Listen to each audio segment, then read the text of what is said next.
Krishna Krishna Hare Hare, Hare Ram, Ram. 82e chapitre, Draupadi rencontre les reines de Krishna. Nombreux furent les visiteurs à venir rencontrer Krishna, et parmi eux les Pandavas avec à leur tête le roi Yudhishthir. Après s'être entretenu avec les gopis et leur avoir accordé la plus grande bénédiction, Shri Krishna partit accueillir le roi Yudhishthir et d'autres proches qui étaient venus le visiter. Il s'enquit tout d'abord de leur situation. Se présentait-elle sur un jour favorable? En vérité, il n'est nulle question de mauvaise fortune pour quiconque voit les pieds parés au lotus de chez Krishna. Cependant, lorsque le Seigneur, par souci d'étiquette, s'enquit du bien-être du roi Yudhishthir, celui-ci se montra fort heureux d'une telle réception et s'adressa à lui en ces mots. « Ô Krishna, les nobles personnages et les bhaktas, établis dans la plus parfaite conscience de ta personne, s'abîment toujours dans la pensée de tes pieds parés au lotus et demeurent ainsi pleinement satisfaits, buvant le nectar de la félicité spirituelle. Ce nectar s'échappe parfois de leur bouche et se trouve répandu sur d'autres sous la forme du récit de tes activités sublimes.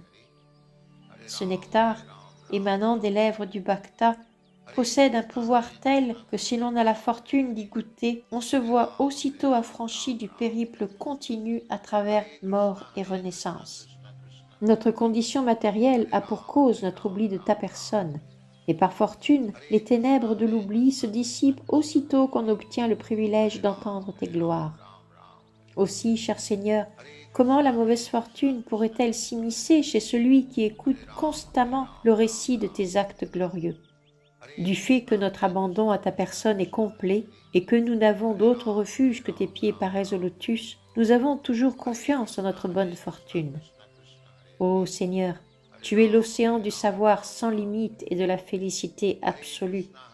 La spéculation intellectuelle nous condamne à traverser les 3 phases temporaires de l'existence matérielle, l'éveil, l'assoupissement et le sommeil profond. Mais ces états ne sauraient exister dans la conscience de Krishna. Telle réaction indésirable se trouve annulée par la pratique du service de dévotion. Tu représentes la destinée finale de tous les êtres libérés. C'est par ton libre vouloir seul que tu es descendu sur cette terre à travers ta propre puissance interne, Yoga Maya. Tu désirais rétablir les principes védiques et tu es ainsi apparu tel un homme ordinaire. Comment dès lors la mauvaise fortune pourrait-elle frapper celui qui s'est tout entier abandonné à toi, la personne suprême?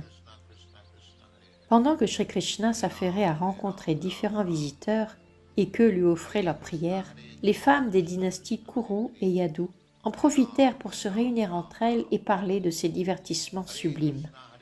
La première question fut posée par Draupadi aux épouses du Seigneur.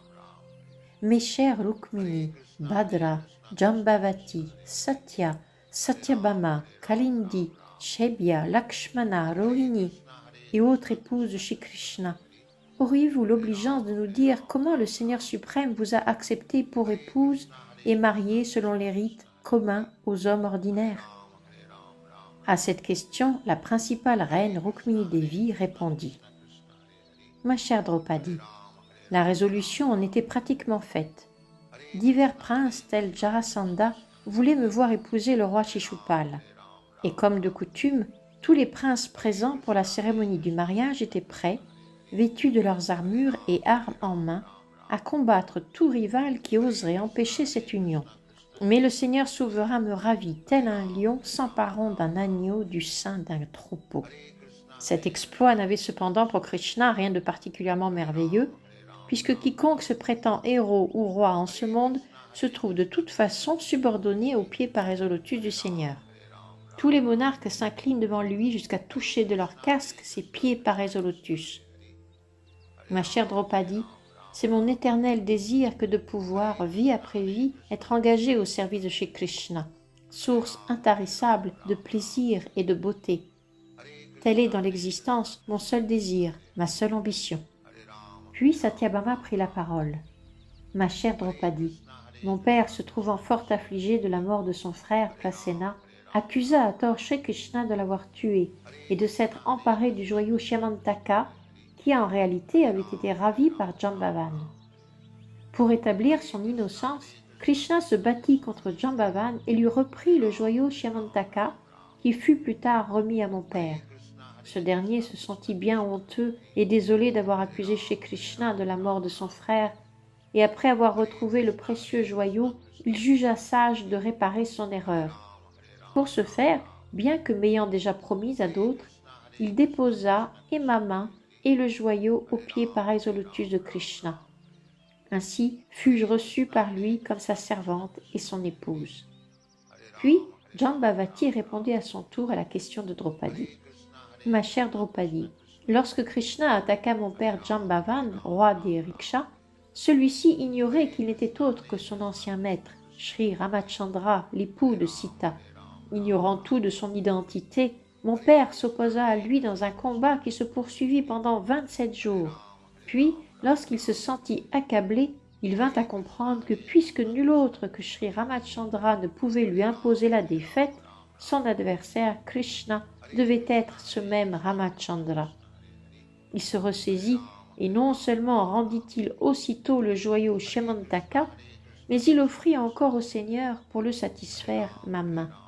Ainsi fus-je mariée au Seigneur, voyant dès lors combler mon désir de demeurer vie après vie au service de Krishna. Puis Kalindi prit la parole. « Ma chère Draupadi, j'étais engagée dans de grandes austérités et pénitences afin d'obtenir Krishna pour époux. Lorsque le Seigneur en prit conscience, il s'approcha de moi avec bienveillance en compagnie de son ami Arjuna et m'accepta pour femme. Krishna m'emmena loin des berges de la Yamuna et depuis je m'occupe à balayer sa demeure. Le Seigneur, lui, me traite comme son épouse. » Puis Mitravinda. « Ma chère Draupadi, lors de mon Swayamvara, de nombreux princes étaient rassemblés. Shri Krishna se trouvait également présent, et il m'accepta comme sa servante en imposant la défaite à tous les autres princes. Il m'emmena aussitôt à Dwarka, de même qu'un lion arrache un cerf à une horde de chiens. Mes frères tentèrent alors de s'opposer au Seigneur, mais ils furent tous vaincus. Ainsi fut comblé mon désir de devenir la servante de Shri Krishna, vie après vie. Puis Satya. Ma chère Draupadi, mon père convia toute une assemblée à mon Svayamvara, et afin d'éprouver la force et la vaillance de mes prétendants, il requit d'eux qu'ils affrontent à tour de rôle ces 7 taureaux féroces, armés de longues et sinueuses cornes. De nombreux prétendants héroïques tentèrent d'imposer la défaite aux taureaux, mais par malheur, tous furent sérieusement frappés et durent retourner chez eux, vaincus et invalides. Lorsque Krishna s'avança à son tour pour se mesurer aux taureaux, ceux-ci parurent de simples jouets dans ses mains. Il les captura tous en les attachant par les narines. Ainsi s'en rendit-il maître, aussi facilement que des enfants dominent de jeunes chevreaux. Mon père s'en trouva grandement satisfait et lui offrit ma main en grande pompe. Il lui remit également en guise de dot plusieurs divisions de soldats, des chevaux, des chars et des éléphants, ainsi que des centaines de servantes. Krishna m'emmena donc à sa capitale, Dwarka. Sur le chemin du retour, il fut assailli par de nombreux princes, mais les vainquit tous. Ainsi ai-je obtenu le privilège de veiller à ses pieds pareils au lotus, telle sa servante. Puis Bhadra. Ma chère Draupadi, Krishna est le fils de mon oncle maternel, et par fortune, je me suis attachée à ses pieds pareils au lotus. Lorsque mon père comprit mes sentiments, il organisa lui-même mon mariage, invitant Shri Krishna à m'épouser et lui offrant en dot un akshohini entière ainsi que de nombreuses servantes et accessoires royaux. J'ignore si je serai à même d'obtenir le refuge de Shri Krishna vie après vie, et je prie toujours le Seigneur pour qu'il m'accorde de ne point oublier, où que je prenne naissance, ma relation avec ses pieds pareils au lotus. Et enfin Lakshmana. Ma chère reine, à de nombreuses reprises, j'ai entendu le grand sage Narada glorifier les divertissements de Krishna. Et je me suis attachée aux pieds pareils au lotus du Seigneur le jour où j'ai entendu Narada affirmer que la déesse de la fortune, Lakshmi, se trouve elle-même séduite par eux. J'ai depuis constamment songé à lui, de sorte que mon attrait pour lui s'en accrut. Ma chère reine, mon père a été pour moi plein d'affection. Lorsqu'il comprit que j'éprouvais un tel attrait pour Krishna, il élabora un plan semblable à celui établi par ton père. Au cours de mon Swayamvara, les prétendants devaient de leurs flèches percer les yeux d'un poisson. La différence entre les compétitions organisées pour nos Swayamvara respectifs réside dans le fait que pour toi, le poisson pendait à la vue de tous au plafond, alors que pour moi, le poisson se trouvait couvert d'une étoffe et ne pouvait être vu que par la réflexion de cette étoffe dans un pot d'eau. Tel fut l'aspect marquant de mon Swayamvara. La nouvelle du tournoi se répandit partout à travers le monde et les princes commencèrent à arriver de toutes les directions dans la capitale de mon père, bien armés et guidés par leurs instructeurs militaires. Chacun désirait me gagner pour épouse et l'un après l'autre soulevèrent l'arc et la flèche mis à leur disposition pour transpercer le poisson. Nombreux furent ceux qui ne purent même joindre les deux extrémités de l'arc avec la corde, et que dire de chercher à percer la cible. Ils reposaient tout simplement l'arc et s'en allaient. D'autres, avec grande difficulté, conduisaient la corde d'une extrémité jusqu'à l'autre, mais incapables de l'attacher, ils se voyaient brusquement frappés et renversés par l'arc, comme par un puissant ressort. Ma chère reine, tu seras surprise d'apprendre qu'à mon Swayamvara se trouvaient de nombreux rois et héros fameux. Parmi ces derniers, Jarasandha, Ambashta, Shishupal, Bhimasena, Duryodhana et Karna furent bien entendu à même de bander l'arc, mais toutefois incapables de transpercer le poisson du fait qu'il était voilé et que ne pouvait le situer d'après la réflexion dans l'eau. Le célèbre héros Pandava, Arjuna, put même, quant à lui, repérer le poisson d'après la réflexion. Mais bien qu'il ait visé la cible avec grand soin, sa flèche manqua de la percer au bon endroit. Mais il toucha au moins le poisson, prouvant ainsi qu'il était plus adroit que tous les autres princes. Ayant vu échouer leur tentative, tous les princes qui avaient tenté de percer la cible se trouvaient fort déçus. Certains candidats quittèrent même les lieux sans faire l'effort d'essayer. Mais lorsqu'à la fin Shri Krishna se saisit de l'arc, il le banda avec grande aise, tel un enfant s'amusant avec un jouet. Fixant la flèche et la corde, il ne regarda qu'une seule fois le reflet du poisson dans l'eau et décocha. La cible percée tomba aussitôt à terre.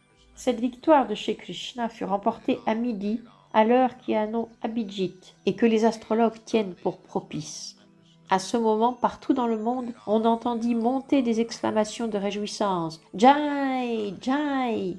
et des nus résonnèrent les tambours des hôtes célestes. Les grands dévas se trouvèrent envahis par la joie et se mirent à jeter en pluie des fleurs sur la terre.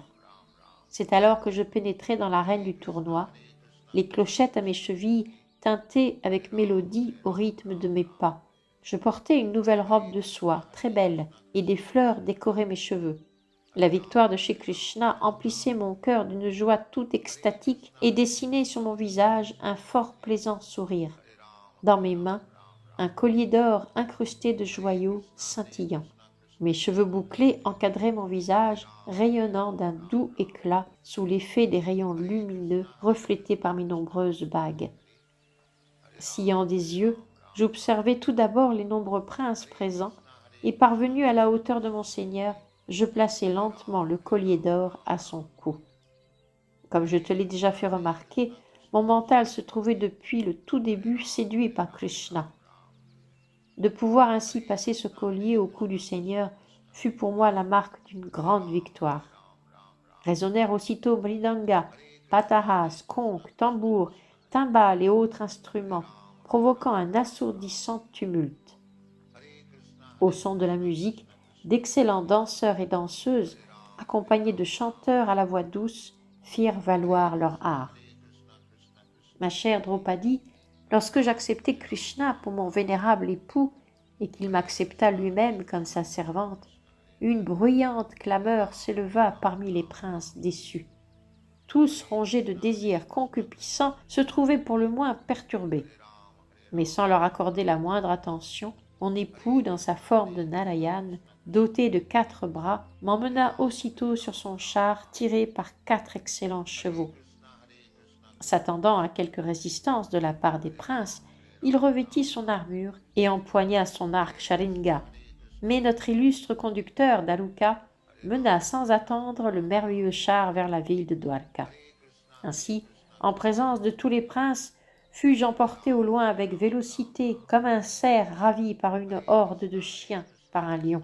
Certains des princes, cependant, tentèrent de freiner notre course.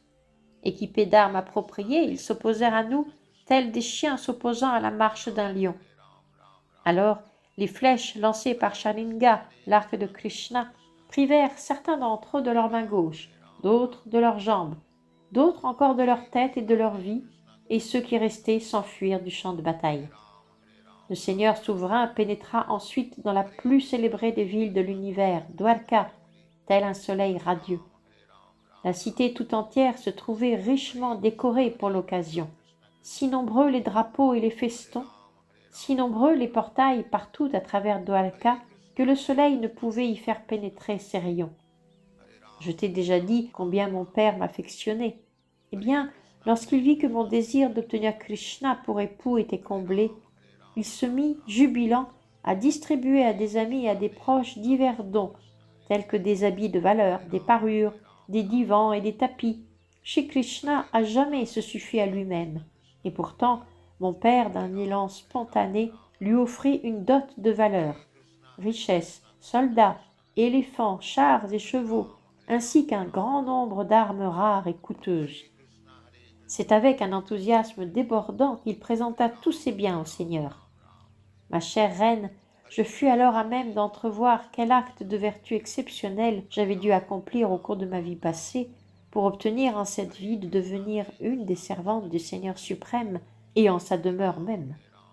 Lorsque toutes les principales reines de Krishna eurent ainsi achevé le récit de leur rencontre avec le Seigneur, Rohini, représentant les autres 16 100 reines, se mit à conter la façon dont elles étaient devenues les épouses de Krishna.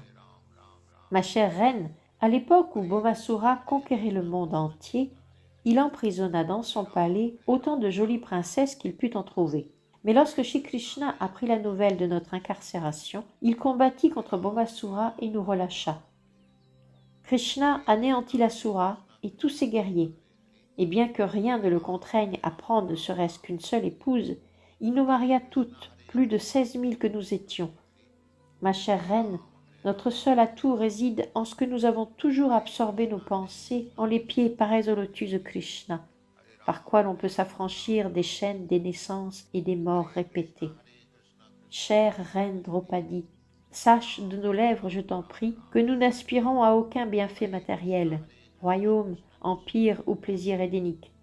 Nous ne désirons en rien jouir de tels atouts matériels.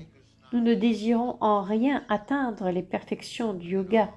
Nous ne voulons nullement du haut poste de Brahma, non plus que les diverses sortes de libération, Salokya, Shashti, Samipya ou Sayujya, n'exercent le moindre attrait sur nous. Notre seule ambition est de porter sur nos têtes, vie après vie, les particules de poussière attachées aux pieds pareils au lotus de chez Krishna. La déesse de la fortune elle-même désirait garder cette poussière sur sa poitrine auprès du safran au doux arôme. Nous ne désirons rien d'autre que cette poussière qui s'accumule sous les pieds pareils au lotus de Krishna lorsqu'il se déplace avec ses vaches sur le sol de Vrindavan. D'ailleurs, les gopis sont les premières, avec les vachés et les femmes indigènes du village, à chérir un désir constant de devenir brin d'herbe ou fétu de paille sur les chemins de Vrindavan pour que les piétinent les pieds pareils au lotus de Krishna. Ma chère reine, telle est la position, la seule, que nous souhaitions garder vie après vie. Ainsi s'achèvent les enseignements de Bhaktivedanta pour le 82e chapitre du livre de Krishna, intitulé Draupadi rencontre les reines de Krishna. Hare Ram, Ram Ram. Hare Krishna, Krishna Krishna, Hare Hare. Hare Ram, Ram Ram. Hare Krishna, Krishna Krishna, Hare Hare. Hare Ram, Ram Ram.